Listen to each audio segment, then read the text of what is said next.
सकाळच्या डब्याला देण्यासाठी एकदम खमंग चवदार अशी ही पराठ्याची रेसिपी आहे. थोडीशी वेगळी पण घरातील सर्वांना नक्कीच आवडेल अशी बनते. तर बनवूया मूग डाळ आणि बेसनाचा पराठा. थोडासा वेगळा पराठ्याची ही रेसिपी आहे. नक्की ट्राय करा तुम्ही, तुम्हाला नक्कीच आवडेल. तर त्यासाठी एका कढईमध्ये एक मध्यम चमचा तेल घेतलं आहे. तेल छान तापलं की अर्धा चमचा एवढी मोहरी आणि अर्धा चमचा एवढं जिरं घालायचं.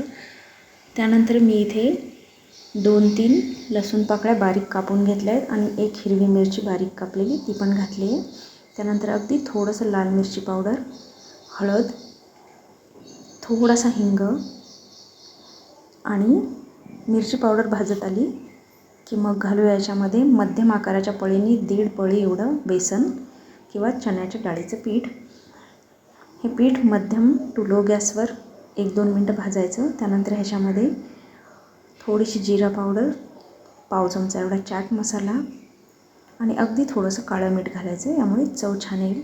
आता इथे माझ्याकडे शिजलेली मूग डाळ होती ती मी एक मध्यम आकाराची पळी एवढं घातली आहे. त्याऐवजी तुम्ही मोड आलेली मूग किंवा भिजत घातलेले मूगसुद्धा थोडेसे वाटून घातले तरी चालतील. मुगाची डाळ घातल्यानंतर साधारणपणे 1 मिनिट परतवून घ्यायचं, म्हणजे डाळ आणि बेसन खमंग भाजलं जाईल. त्यानंतर अगदी छोटा चमचा पाणी घालायचं आहे. पाणी एवढंच घालायचं की जे बेसन पीठ आहे ते कोरडं राहणार नाही, पण जास्तही घालायचं नाही. आणि आता घालूया अर्धा चमचा एवढा लिंबाचा रस. तुम्हाला लिंबाचा रस आवडत असेल तर घाला किंवा नाही घातला तरी चालेल. त्यानंतर लगेच बारीक चिरलेली कोथिंबीर घालूया. भरपूर कोथिंबीर घालायची म्हणजे छान चव येईल. तर आपल्या पराठ्याचं खमंग सारण तयार आहे.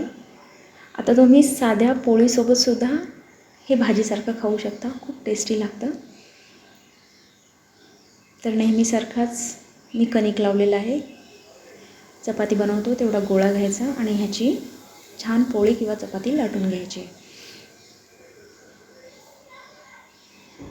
बऱ्याचदा असं होतं की सकाळी मुलांचाही डबा बनवायचा असतो आणि घरचा पण स्वयंपाक करायचा असतो किंवा आपण जॉब करत असलो तर आपलाही टिफिन न्यायचा असतो. त्यावेळी अगदी पटकन बनणारी थोडीशी वेगळी पराठ्याची रेसिपी आहे. आणि पराठा बनवायचा नसेल तर पोळी आणि हे भाजीसारखं अगदी डब्यात दिलं तरीसुद्धा मुलं आवडीने खातील, एवढं खमंग बनतं.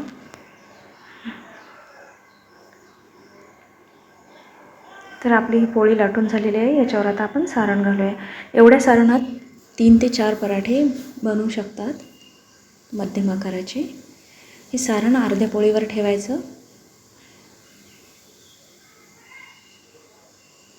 आणि पोळी फोल्ड करून घ्यायची. आता इथे मी नेहमीसारखं पातळ कणिक मळलेलं आहे, त्यामुळे अगदी पाणी वगैरे लावण्याची गरज नाही.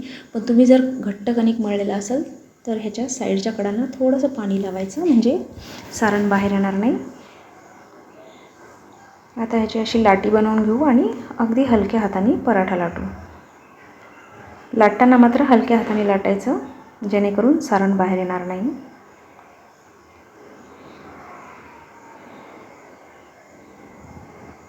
हा पराठा चवीला खूप खमंग लागतो आणि ह्याच्यासोबत अगदी एखादी चटणी किंवा लोणचं आणि अगदी काही नाही दिलं तरीसुद्धा मस्त लागतो हा पराठा.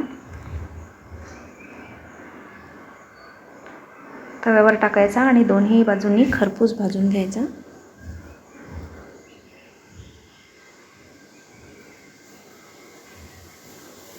एक बाजू भाजली की त्यावर अगदी थोडंसं तेल लावायचं. तेलाऐवजी तुम्हाला आवडत असेल तर तूप लावलं तरीही चालतं.